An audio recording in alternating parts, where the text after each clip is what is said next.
आज बात करते हैं इतिहास की एक ऐसी नौसैनिक कहानी की जिसे सुनकर रोंगटे खड़े हो जाते हैं। सोचिए, एक पूरा का पूरा जंगी जहाज हवा में गायब हो गया और जब लौटा तो अपने साथ कयामत लेकर आया। ये बात है 1955 की। मॉरिस जेसप नाम के एक एस्ट्रोफिजिसिस्ट थे। उन्हें एक चिट्ठी मिलती है, बड़ी अजीब सी चिट्ठी। पढ़ने में ऐसा लगता है जैसे किसी पागल ने लिखी हो। और उसमें एक ऐसी घटना का जिक्र था जो फिजिक्स के सारे नियमों को तोड़ रही थी। और फिर ठीक 4 साल बाद यही जेसेप अपनी कार में मरे हुए मिलते हैं। पुलिस कहती है सुसाइड है, लेकिन उनके दोस्त वो मानते थे कि यह मर्डर था। तो आखिर ऐसा कौन सा राज था जिसकी कीमत एक वैज्ञानिक को अपनी जान देकर चुकानी पड़ी? चलिए पता लगाते हैं। तो जेसप की ये जो कहानी है ना, ये किसी जहाज से शुरू नहीं होती। इसकी शुरुआत होती है कुछ अजीब गुमनाम चिट्ठियों से।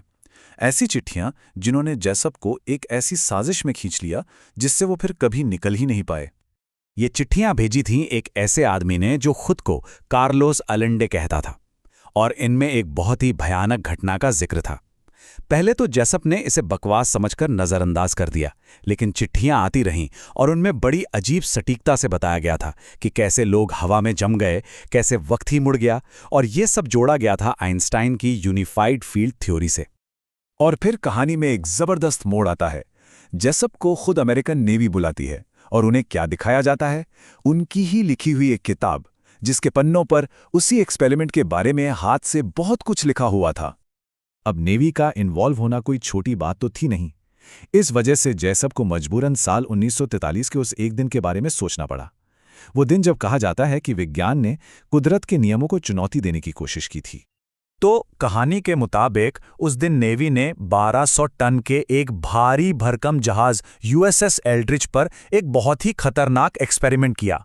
दोपहर के 1:15 जहाज के बड़े बड़े जनरेटर चालू होते हैं। ठीक 5 मिनट बाद 1:20 पर एक नीली रोशनी चमकती है और जहाज गायब। और फिर करीब 20 मिनट बाद वो उसी जगह पर एकदम अचानक जोरदार झटके के साथ वापस आ जाता है। वहां मौजूद लोगों ने जो देखा वो नॉर्मल नहीं था। उन्होंने बताया कि जहाज के चारों ओर एक अजीब सा हरे रंग का धुआं छा गया और पूरे शिपयार्ड में एक डरावनी खामोशी पसर गई। और फिर वो हुआ जिसकी किसी ने कल्पना भी नहीं की थी। वो 1200 टन का लोहे का जहाज धीरे धीरे धुंधला होने लगा, जैसे पानी में कोई परछाई हो, और फिर पूरी तरह से गायब हो गया। उसकी जगह पर सिर्फ समंदर का उबलता हुआ पानी बचा था।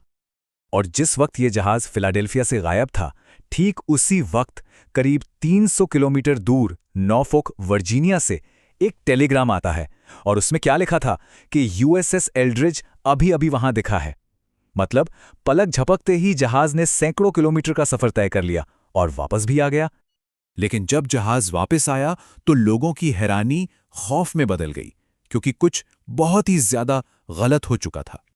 जो रेस्क्यू टीम जहाज पर चढ़ी, उनका स्वागत एक अजीब सी गंध ने किया। ऐसी गंध जैसे ओजोन और जलते हुए इंसानी मांस की मिलीजुली बदबू हो। डेक एक अजीब से धुएं में लिपटा हुआ था, बिल्कुल किसी बुरे सपने जैसा मंजर था वो। और जो क्रू मेंबर्स थे, उनकी हालत तो सोची भी नहीं जा सकती। 2 नाविक जहाज के स्टील के डेक में धसे हुए मिले।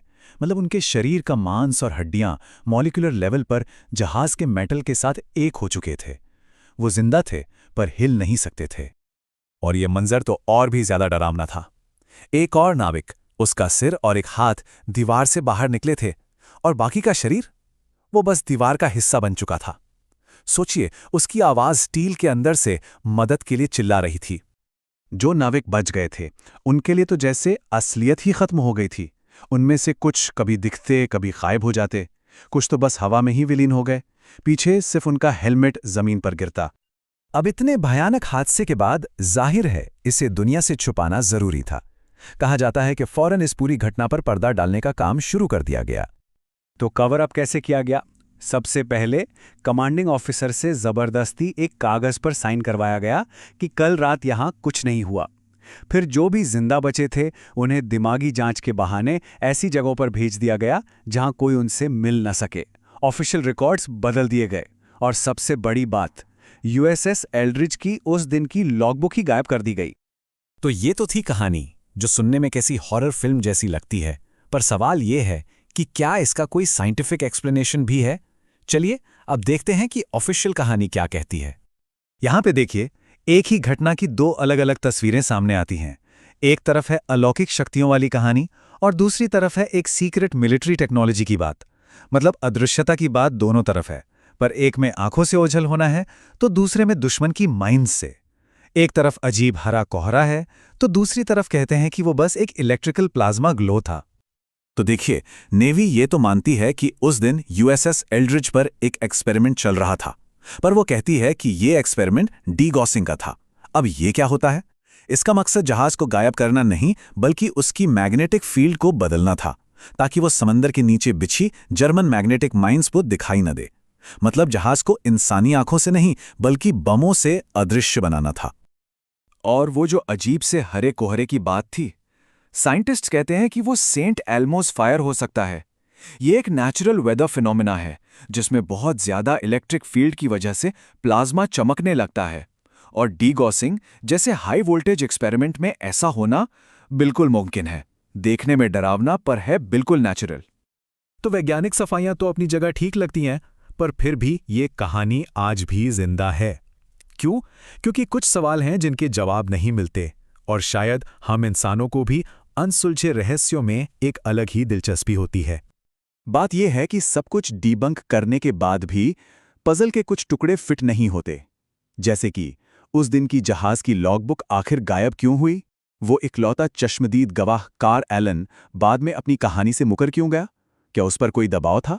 और सबसे अजीब, जब 1990 के दशक में उस जहाज को तोड़ा जा रहा था, तो मजदूरों को जहाज के स्टील के अंदर कपड़े के टुकड़े धंसे हुए मिले थे। इन सवालों का क्या जवाब है?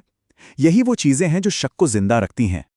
तो आखिर में सवाल ये नहीं है कि एक्सपेरिमेंट असली था या नहीं। शायद असली सवाल ये है कि हम क्यों चाहते हैं कि ये कहानी सच हो। शायद इसलिए क्योंकि हम ये मानना चाहते हैं कि सरकारें हमसे बड़े बड़े राज छिपा रही हैं, और ये दुनिया जितनी सीधी दिखती है उससे कहीं ज्यादा रहस्यमयी और रोमांचक है।